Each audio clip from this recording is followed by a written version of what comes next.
कांग्रेस के पूर्व अध्यक्ष राहुल गांधी को मानहानि के मुकदमे में सूरत की कोर्ट से 2 साल की सजा हुई और उसके बाद से कई तरह के बयान आए हैं। बीजेपी कई तरह के आरोप भी लगा रही है। हमारे साथ राजस्थान के प्रभारी कांग्रेस के वरिष्ठ नेता सुखजिंदर सिंह रंधावा जी हैं।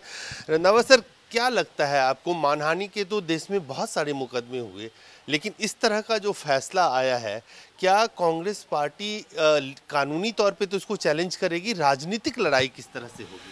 बिल्कुल। आप अगर 77 में चले जाएं, उस टाइम भी एक जनता पार्टी जब थी, बीजेपी और सभी पार्टी उस टाइम इकट्ठी थी, तो इंदिरा जी को भी उस टाइम सज़ा देकर और अनसीट किया था। उसके बाद हिंदुस्तान के लोगों ने उनको चेंज किया, उस सरकार को, कि उन्होंने ठीक नहीं किया। वैसे ही माहौल आज बन रहा है। मैं आप बहुत हैरान हूँ। मैंने भी कई लोगों के ऊपर डेफमेशन किया और वो अभी तक चल भी रहे हैं, ख़त्म भी हो गए हैं।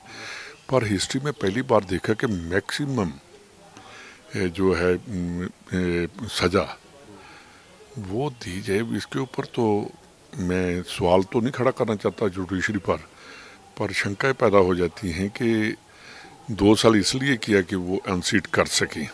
2 साल से कम भी, 1 महीना भी हो सकता था, 11 महीने भी हो सकती थी, 10 दिन भी हो सकती थी।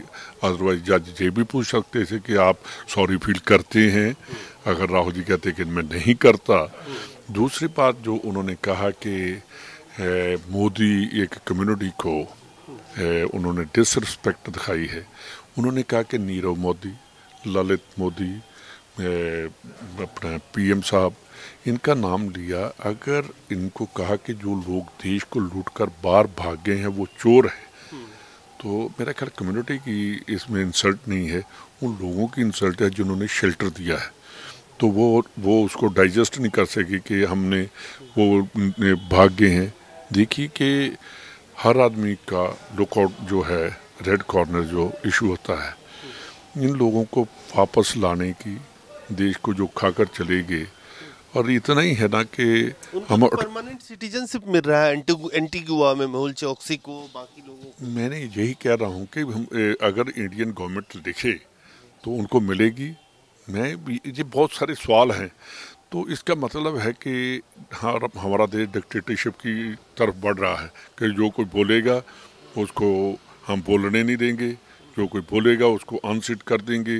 अगर जेपी उसकी जॉइंट पार्लियामेंट्री कमेटी की मांग करेंगे, उनको हम बोलने नहीं देंगे, उस मांग को हम उठने नहीं देंगे।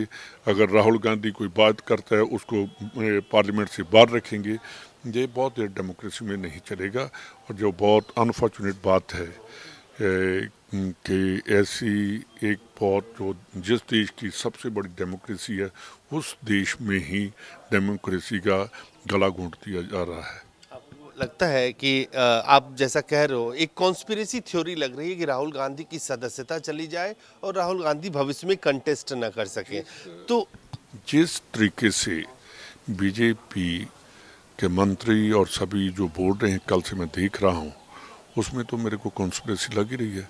अदरवाइज अगर जुडिशरी का वो सम्मान करते हैं तो उनको बोलना नहीं चाहिए। उन्होंने कहा जो जुडिशरी ने किया ठीक है। वो तो सिंह ने कहा राहुल गांधी को लेसन मिलेगा इससे।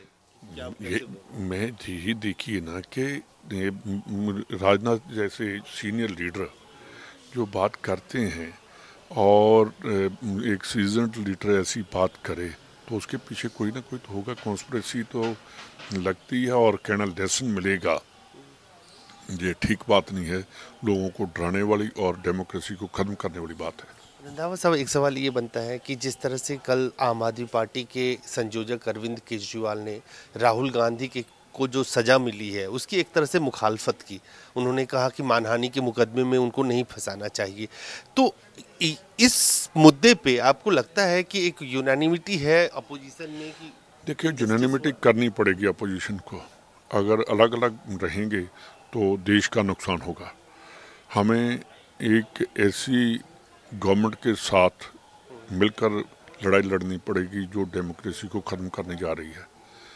और जैसे केजरीवाल साहब ने कहा है, पंजाब में भी उनके ऊपर मानहानि का कितनी देर से केस चल रहा है, तो अभी तक मेरे ख्याल इनको बुलाया भी नहीं गया। और सबसे बड़ी बात, जिस आदमी ने केस किया उसी आदमी ने हाई कोर्ट से जाकर स्टे ले लिया, वही स्टे वेकेट करके थोड़े दिनों में ही सजा होगी।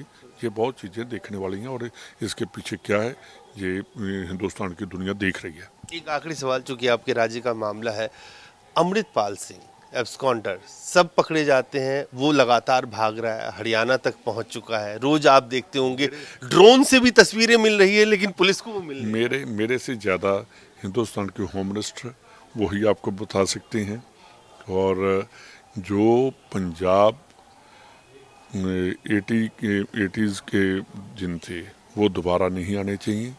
और हम पहले दिन से ही हमारी पार्टी का खास करके मेरा यही मानना है कि ऐसे लोगों को जो देश के लिए खतरा हैं उनको बिल्कुल साथ नहीं उठने देना चाहिए। और साथ ही साथ मैं ये भी कहता हूँ कि जिस आदमी के ऊपर, जिसका आप कह रहे कि ड्रोन से दिखाई दे रहा है, मोटरसाइकिल पर दिखाई दे रहा है, उसके कपड़े कैसे थे, उसको तो कोई पकड़ नहीं रहा।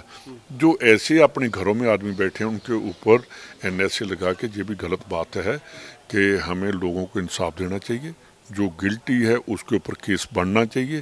जो लोग देखिए कोई वहाँ खड़ा है उसके ऊपर होना दे, जिनका कसूर है, जिनका फॉल्ट है, जो पुलिस स्टेशन में थे उनके ऊपर एक महीने बाद केस बढ़ना, ये पंजाब गवर्नमेंट और गवर्नमेंट ऑफ इंडिया को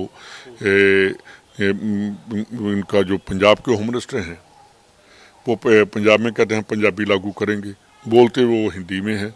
और जो होम मिनिस्टर ऑफ इंडिया हैं उनको भी आना चाहिए कि कैसे देश को हमने आगे लेकर जाना। उनका तो सभी का ध्यान है कि राहुल गांधी को कैसे पॉलिटिकली ख़त्म किया जाए। अब उनका और किसी तरफ ध्यान नहीं है। वो तो जब उनका मन होगा पूरी की पूरी प्रेस से अमृतपाल को पकड़ कर ले आएगी। 2-3 दिन में पता नहीं क्या होने वाला है।